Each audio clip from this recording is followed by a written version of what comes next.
I've been doing some playing around with the new steam turbines just to see how they're going to handle metal volcanoes, and they make it a hell of a lot simpler. I picked up this iron volcano from the map site, and it's basically the nastiest metal volcano I could find for Quality of Life Mark II. And all I've done is I've just hooked it up directly to the steam turbine here. Basically, this door just basically sits there, and the metal basically dumps its heat directly into the steam room. And the big difference here is that because we don't have to recirculate the steam with a gas pump, we can't really overpressurize this with steam. It doesn't matter how much we put in.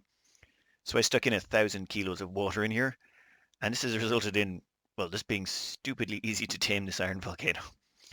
Um, Effectively what happens is there's so much steam and thermal mass to absorb heat that this quickly rips the heat right out of the iron. If you'll notice there, the temperature has already plummeted and it's barely just after it's hit the plate.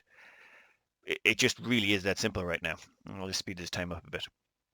But it effectively eats the heat stupidly quickly. The iron has already dropped to a temperature where that's handleable by most dupes in an exosuit.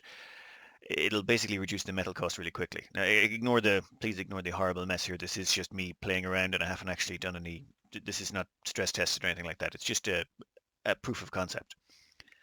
And all I've done here is I've just, like right now, it's actually reduced the temperature down to about 130 degrees, and the steam down here has actually eaten all the heat that's been given out. And it's just going to cycle through a few doors before it kicks down the bottom. For cooling the actual steam turbines themselves, oh, actually, that looks like a mess.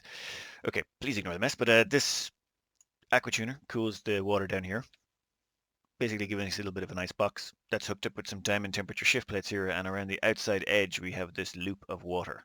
This loop of water is it's not powered, it's just one of those bridged loops so that it just keeps circulating no matter what you do. So that's circulating around, cooling both the steam turbines, and it actually comes down here and chills down this area as well, so that the iron down here when it hits the plate cools off. Now, now I have a very simple and crude solution here for dropping the metal. I'll just play it in slow motion. There's 3 doors here, and all that happens is these 2 doors open, drop down the old metal, this seals up, metal drops down here, and then it gets sealed. So effectively I'm trapping the new metal in this door, and that helps squeeze the last of the heat out of it and make sure that the metal stays in this cooling area for an entire cycle, no matter what happens. Just very simplistic. I'm going to have to do something to stretch that out. But yeah, it's very, very simple to tame a metal volcano now. I did a bit of testing. This is about 50 watts on average a second, and this is very inefficient. It could be definitely tamed down some more. I think I'll do some more testing. So I simplified this down quite substantially. I ripped out the second steam turbine, cut it down to one. I doubled the amount of steam in here as well, so there's 2,000 kilos in here now. And I also moved the aqua tuner up here so it can dump its heat into the same steam turbine. This doesn't seem to have bothered it at all. The whole thing just keeps crunching along as normal.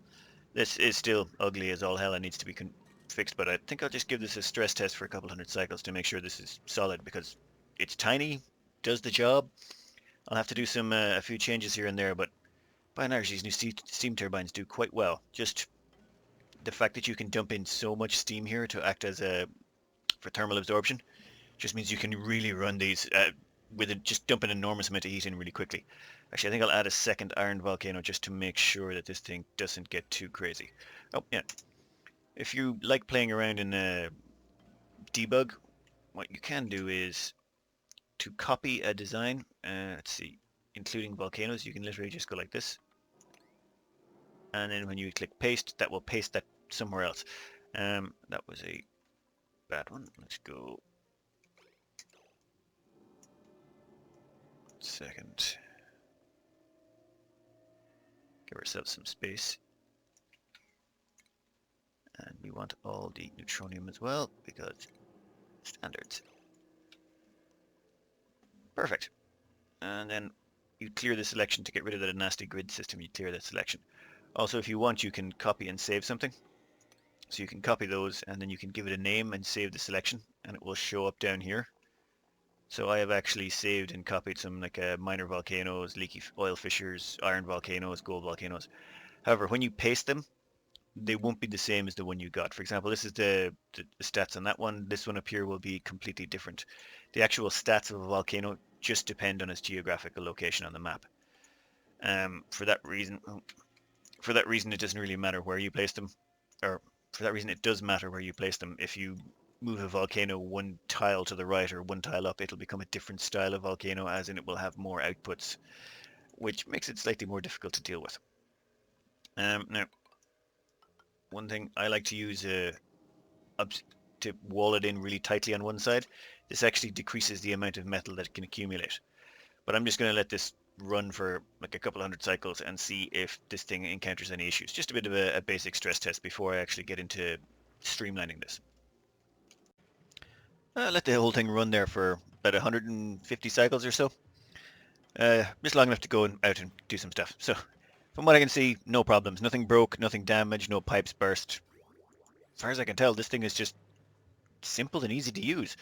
I'm not going to optimize this right now and make it perfect for survival playthroughs. I just want to wait until this is the Quality of Life Mark 3 is actually released officially, because I don't know if they will make any changes to this and they could completely invalidate any testing I do or any designs I make. So I'm not going to bother wasting my time or investing that much time until it's actually done. But from what I can see, very simple, easy to make. This thing just eats lots and lots of heat. It's pretty much power free as far as I can tell. The batteries are almost constantly charged all the time. Yeah, one thing I never really covered here was these automation sensors. I'm putting it one tile from the end. If we slow this down, actually. Now, the reason I keep this thermal sensor right here instead of at the very end is this thing basically, it lets through two bubbles. If it lets through one, it's going to let through two. So for a second here, that bubble starts to move off because it's gone above 20 degrees. This next bubble is 18.7, but somehow it still lets it through. The reason for that is to do with but then it stops right here. The reason for that is because the automation signal takes a moment to turn off the aquatuner.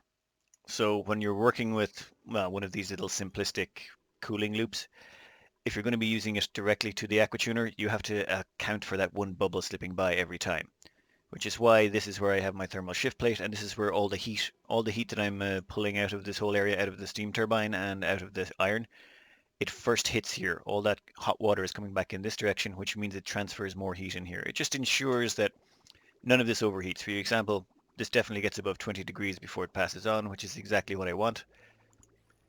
One of those things I never got around to covering. Oh, and another thing. I thought this was very cute first time I saw it.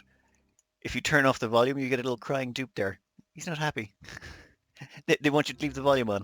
They should have another one at the top that tells you how angry they are if you turn up the volume that high. If you are using the new Quality of Life Mark 3 preview and you absolutely need to build a volcano tamer right now, I'll just give you the settings on this.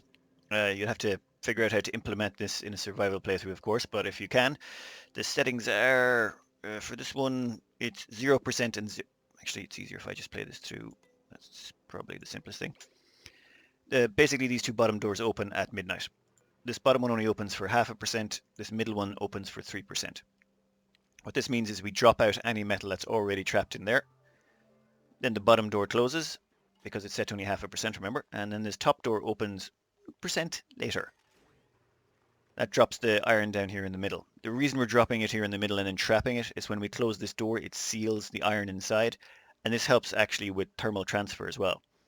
So that door will rapidly exchange temperature with the iron, and it just helps us, as you can see there, it's already got up to 174. It just helps us rapidly suck the temperature out of there, and since it exchanges heat with the doors either side, we dump that into the heat exchange chamber.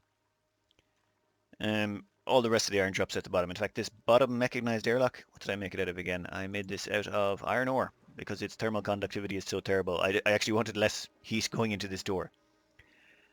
Yeah, so new steam turbines. Yes, really looking forward to this being completely released so I can definitely play around with these. At that point, I'll do an improved volcano tamer because this one should be a lot simpler and easier to implement. Also, I'll stick on the save game file at the bottom just in case you actually want to go in and play with this. Maybe you can come up with something a little bit more efficient. Maybe you can find something to make it a little bit easier to build in survival mode, or just generally just make it better. Anyway, enjoy.